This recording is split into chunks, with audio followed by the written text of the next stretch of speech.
채팅창을 가득 채워주신 따봉과 별 풍선 감사합니다. 오늘 말씀드리려고 하는 전체 슬라이드의 순서는 파이프라인과 플랫폼 그리고 이 산업의 모양새가 바뀌는 데에서 전략에 대한 건데, 그럼 우선 일단 파이프라인 그리고 플랫폼이 뭔지를 한번 봐야 될 것 같고, 이걸 적용하려는 회사들이 어떻게 그 전략을 그 회사에 적용을 해야 되는지를 여러 가지 예시들을 통해서 한번 보려고 합니다. 저는 개인의 플랫폼이라는 그 주제에 대해서 좀 생각을 좀 많이 하고 있었어 가지고 이걸 준비할 때 그러면 이거 여기 나오는 문헌들을 우리가 한번 써볼 수 있으면 좋지 않을까라는 생각을 하면서 이 발표를 준비를 했습니다. 부담 없이 즐겁게 들어주셨으면 좋겠습니다. 자, 우선 파이프라인이 뭔지를 알아야 그 다음 플랫폼 이야기를 할 수가 있을 텐데요.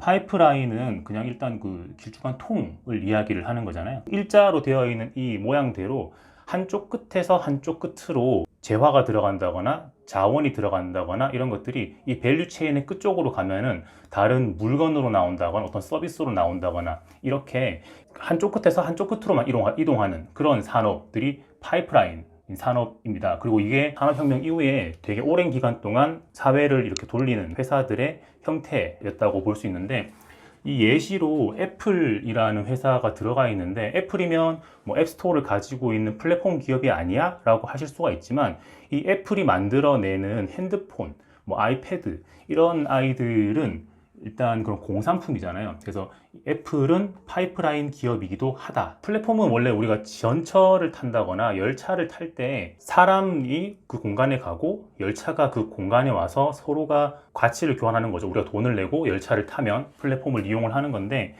이 플랫폼의 특징은 전철도 소유하고 있지 않고 승객도 소유하고 있지 않지만 그 공간에서 뭔가 가치의 교환이 일어난다. 이게 플랫폼 기업의 이런 정의가 되는 거거든요. 근데 이 플랫폼은 정말 말 그대로 전철을 타고 내리는 그런 공간으로만 활용되어 왔지, 이게 일반인들 혹은 회사들이 이걸 적용할 수 있는 그런 환경은 안 됐었어요. 근데 이게 IT 기술이 발달을 하면서 물리적으로 인프라랑 자산을 소유를 하지 않아도 이런 플랫폼의 그런 장점들을 활용할 수 있게 된 거죠. 판매하는 물건이 있다고 했었을 때 그 판매하는 물건을 기업이나 사람이 이걸 직접 소유하지 않아도 되는 게 이 플랫폼 산업의 특징이 되겠습니다. 그래서 우버라든지 에어비앤비 그리고 뭐 애플이나 구글의 앱스토어나 플레이스토어 이런 부분들은 자기들이 가지고 있는 건 아무것도 없으면서 그런 가치를 교환할 수 있는 공간을 제공하는 거에서 자기들의 뭐 수익이라든지 아니면 거기 참여하는 다른 구성원들에게 가치를 제공한다.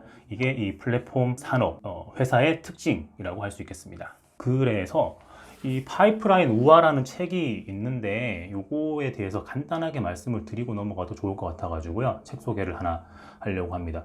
원래는 IT가 이렇게 발달하기 전에는 기존의 막 가내 수공업처럼 제조업을 하는 그런 형태가 파이프라인으로 바뀌는 것만으로도 큰 가치가 만들어진다, 뭐 그런 우화였거든요. 이 파이프라인 우화에는 물을 깃는 두 사람의 이야기가 나옵니다. 사람들이 살아가고 마을이 생기기 위해서는 물이 되게 필요한데, 이 물을 구할 수 있는 호수가 마을 근처에 있었어요. 근데 근처긴 한데 되게 멀리 있었어요. 사람들이 물을 구하기 위해서는 호수까지 되게 먼 길을 힘들게 왔다 갔다 해야 했습니다. 그러다가 친구 두 명이서 생각을 한 거죠. 양동이 가지고 왔다 갔다 하려니까 너무 멀고 힘들다. 이 한 친구는 야, 그래도 그 투덜거릴 시간이 어디 있어 라고 하면서 계속 이제 물을 길어 나르는 거고, 다른 한 친구는 물을 길어 나르지만 남는 시간, 뭐 자기가 쉬어야 되는 시간에 파이프를 끝에서 끝까지 연결해 가지고 결국에는 이제 양동이를 들고 다니지 않아도 마을로 물을 이제 잘 공급할 수 있게 되었다. 그래서 큰 돈도 벌게 됐고, 나중에 그 양동이 들고 다니는 친구도 자기가 고용해서 일을 할 수 있게 해줬다. 뭐 그런 내용이었거든요. 그래서 이 우화가 가지는 거는 가내 수공업처럼 하나하나 사람이 다 하던 거를 뭔가 이렇게 라인을 만들어 가지고 한쪽 끝에서 한쪽 끝까지 자동으로 뭔가 제품이 생산되고 이동할 수 있는 그런 트랙을 만들어 놓으면 뭔가 또 산업혁명스럽다, 뭔가 커다란 가치를 빨리 만들어낼 수 있다, 이런 거였는데, 지금은 이 파이프라인이 플랫폼으로 넘어가야 한다, 이런 내용이 교수님께서 올려주신 그 문헌의 이제 핵심 내용이 되겠습니다. 그리고 플랫폼의 또 다른 뜻은 석유, 가스, 시추선이라는 말도 있더라고요. 그래서 이 플랫폼 위에서는 정말 많은 일들이 일어날 수 있다라는 정도로 생각해 주시면 되겠습니다. 그러면 이게 우리가 받은 문헌에 보시면 나오는 그 에코시스템의 플레이어를 정의하고 있는 건데, 이 네 가지의 플레이어가 나와요. 생산자, 소비자, 공급자, 플랫폼을 가지고 있는 소유주 이렇게 나와 있는데 네 가지 플레이어의 뭐 이런 이름들이 중요하다기보다는 플랫폼에서는 플레이어의 역할, 그다음에 그 사람들의 기능 이런 것들이 굉장히 빠른 속도로 서로 바뀔 수 있는 그런 게 플랫폼 에코시스템의 가장 큰 특징이라고 할 수가 있겠습니다. 소비자는 사용자가 되기도 하고 소비자가 소유주가 되어 있기도 하고 이게 예전에 파이프라인에서는 이게 불가능했었거든요. 뭐 공장을 내가 갑자기 사가지고 뭔가 샴푸를 만들어낼 수도 없지만 IT 기술이 발달하면서 우리가 플랫폼을 활용할 수 있게 된 시점부터는 소비자가 사용자, 소비자가 소유주 이렇게 되게 스와핑이 되게 쉽게 일어난다라는 게 이 IT가 발달된 플랫폼 에코시스템의 특징이 되겠습니다. 그래서 에코시스템, 우리가 예전에 고등학교 때 배웠던 내용인데 이 생태계 안에서 이 구성원들, 이 생태계를 이루고 있는 구성원들끼리 되게 완벽하게 균형을 잡고 있는 시스템을 의미를 하고 이 플랫폼의 구성원들 4개, 생산자, 소비자, 공급자, 플랫폼 소유주들이 서로 균형 잡힌 그 플랫폼, 그 생태계, 그래서 이 에코시스템, 플랫폼 이런 말들이 되게 많이 나옵니다. 그리고 이 에코시스템은 외부 요소나 내부 요소의 영향을 받아가면서 이 에코시스템 자체가 조금씩 바뀌기도 하죠. 임현재 원우님께서 세션을 나가셨습니다. 다시 들어오세요. 들어오세요. 나가셨구나. 들어오실 거라고 믿고. 그래서 이 파이프라인 기업을 어떤 건지 알긴 알겠는데 이게 플랫폼 기업으로 바뀌면 어떤 변화가 일어나는지를 Key Shift라는 걸로 이렇게 정리를 해봤습니다. 그래서 From to Example인데 파이프라인 기업은 리소스를 컨트롤하다가 이 리소스를 Orchestration, 그래서 오케스트라처럼 이렇게 다 조율한다는 그런 뜻이 되겠죠. 그래서 막 광산을 파고 들어오고 부동산을 소유하고 이런 걸 하다가 아까 보여드렸던 그런 네트워크 위에서 생산자나 소비자가 서로 이렇게 조화롭게 생태계 안에서 조화롭게 구성원이 되더라라는 게 하나의 시프트가 되고요. 두 번째는 인터널 오티미제이션에서 익스터널 인터랙션으로 내부적으로 뭔가 제한된 자원을 가지고 어떻게 효율적으로 만들까를 고민하는 게 파이프라인 기업이었다고 하면 외부의 요소들과 적절하게 상호작용을 하면서 보다 큰 시너지를 만들어내는 거, 플랫폼 기업, 플랫폼 사회의 특징이라고 할 수 있습니다. Focus on Customer Value는 고객이 가지는 가치, 고객에서 만들어낼 수 있는 어떤 세일즈, 그 사람의 라이프타임 밸류, 그 사람이 평생 껌을 몇 개를 씹을 거냐, 평생 샴푸를 몇 통을 쓸 거냐 이런 거에 대해서 막 이야기하다가 그 에코시스템 전체의 밸류를 올릴 수 있는 그런 방향으로 토탈 밸류, 그 생태계 전체의 토탈 밸류를 최대화할 수 있는 방향으로 세 가지의 키 시프트가 그 파이프라인에서 플랫폼으로 넘어가는 특징이다라 라는 게 이 슬라이드의 내용이 되겠습니다. 이면재님 돌아오셨군요. 좋습니다. 자, 그 다음은 파워 오브 네트워크 이펙트, 네트워크 효과의 힘인데 결국에 이 플랫폼 기업, 플랫폼 사회가 되기 위해서는 이 네트워크 이펙트가 이제 처음이자 마지막, 처음이자 끝이라고 봐도 무방할 정도로 이 문헌 혹은 우리 사회의 구석구석에 네트워크 효과가 있습니다. 죄송할 필요 없습니다. 돌아오신 것만으로도 감사드립니다. 이거는 사실 저희가 네트워크 이펙트라고 찾으면 되게 많이 나오는 거고 되게 간단해요.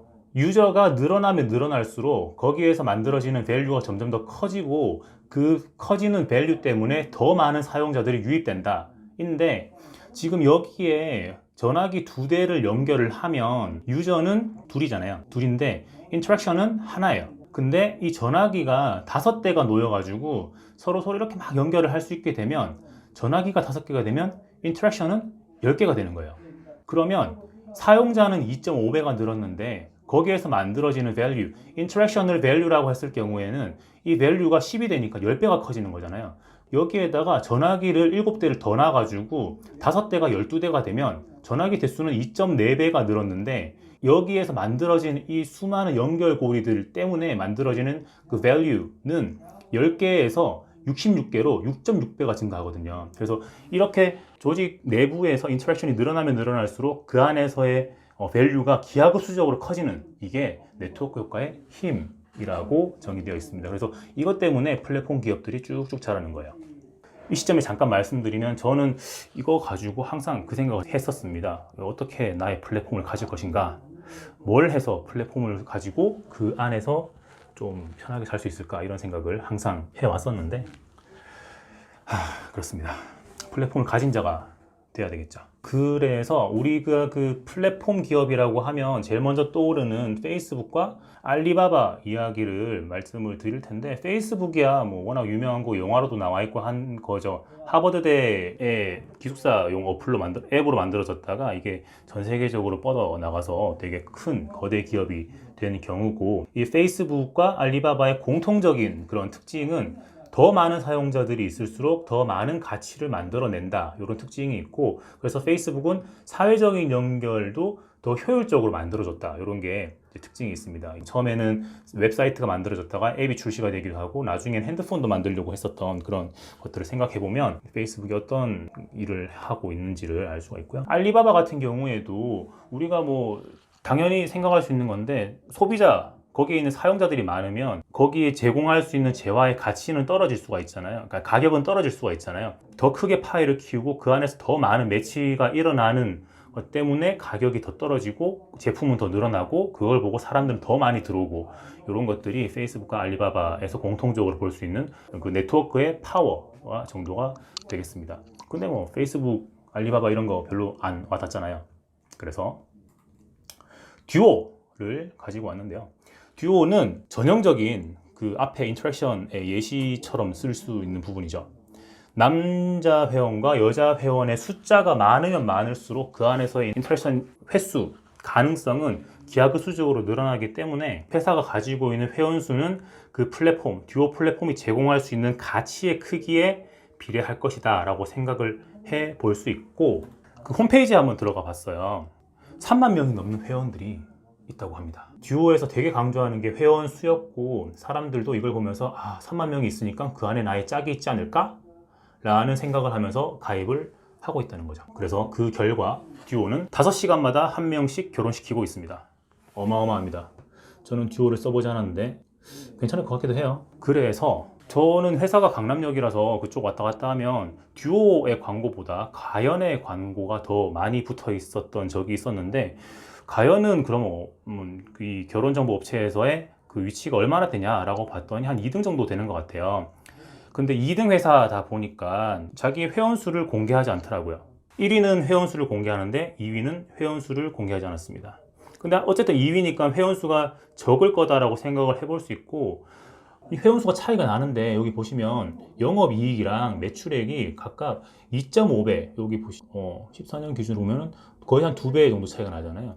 그리고 영업이익 같은 경우에는 10배 넘게, 거의 15배 정도 차이가 나는 걸 볼 수가 있어요. 그래서 1등 회사를 구성하고 있는 회원 수가 만들어내는 밸류가 2등 회사가 가지고 있는 회원이 만들어내는 밸류보다 많게는 뭐 10배 정도도 차이가 날 수 있다라는 걸, 요거를 찾다가 제가 생각을 하게 되었습니다. 결혼정보 업체, 심지어 이것도 플랫폼이었어요. 자, 그래서